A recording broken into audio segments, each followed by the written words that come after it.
Hello, welcome to the Virtual Professor. I am Dr. Maxine Bryant, and I am your teacher, so to speak.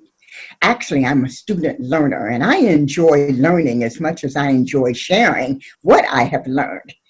The Virtual Professor exists to help the audience, you, to gain information, to be informed, to be inspired, and to be challenged, to act, to do something, to be a part of the solution and not just talk about the problem. So today, I want to talk about the Electoral College. Wow. Talk about a confusing type of thing. You know, we encourage people to vote, and I want to continue to encourage you to vote. Your vote matters. Your vote is your voice. However, in the United States, we have a rather strange way of calculating our voices here. It's called the Electoral College. We talk about it, and it's this thing that's up there, but how many of you really know about the Electoral College? I bet not many. So I want to use today's segment to enlighten you a little bit.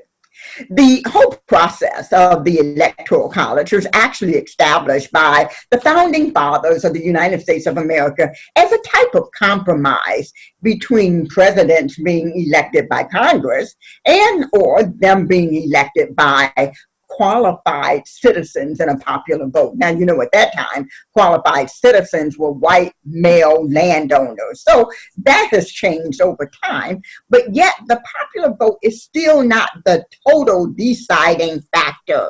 We have something that's called the Electoral College that is comprised of individuals along party lines who've been elected to cast the vote, particularly for the President of the United States. So hopefully, if you're engaged and listening, you're asking, well, how are electors elected? Let me tell you. Political parties in each state chooses slates of potential electors before the general election. Now, let me tell you who cannot be an elector. It cannot be a senator. It cannot be a member of the House of Representatives, and it cannot be a person who holds an office of trust or profit under the United States. Political parties often choose individuals for the slate, the electoral slate, to recognize their service and dedication to that political party. So if you are a really good, solid Democrat or Republican who is known in your party, you may be selected or elected to be an elector.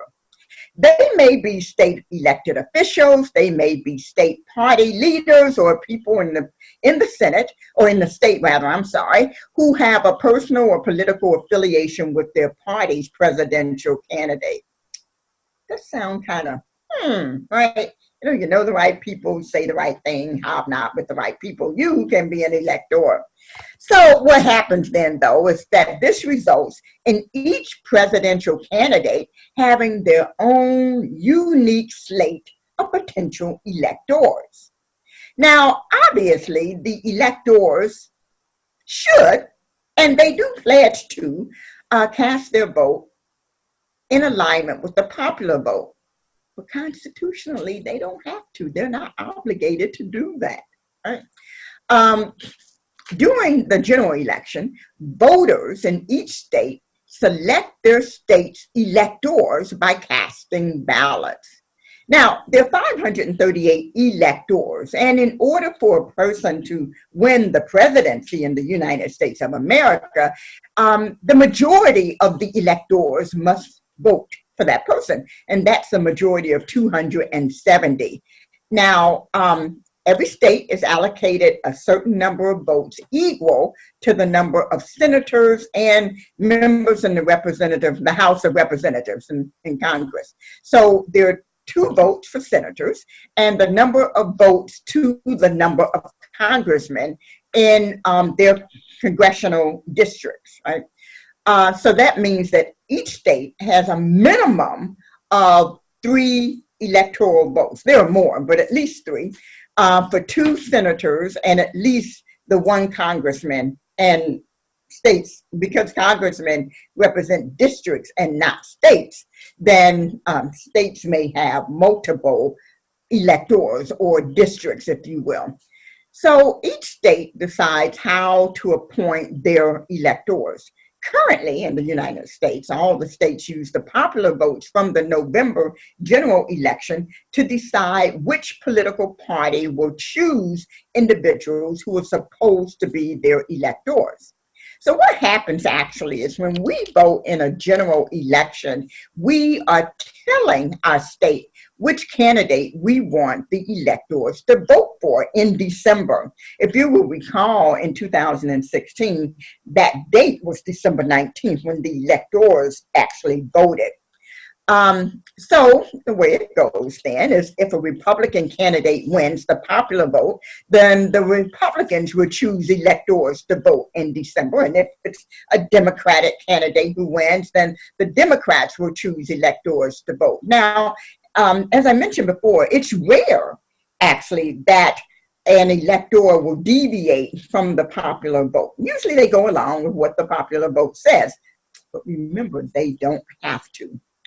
There have been many in our country who advocate for a change, an amendment to this whole Electoral College system. It's almost like we have outgrown it.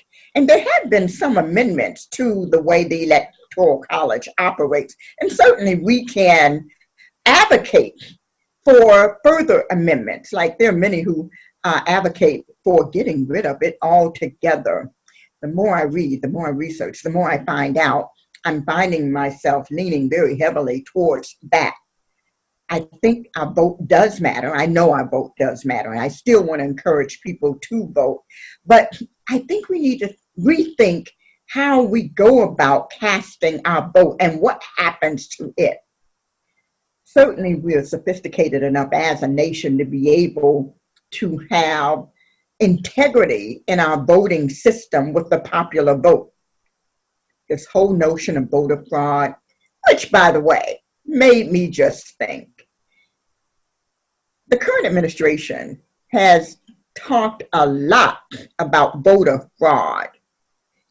Well, when you think about it, for the presidential election, it's the electoral vote right now.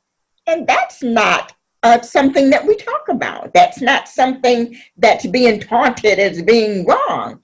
We're talking about voter fraud and all the things that go wrong, right? And so much of that is not even substantiated.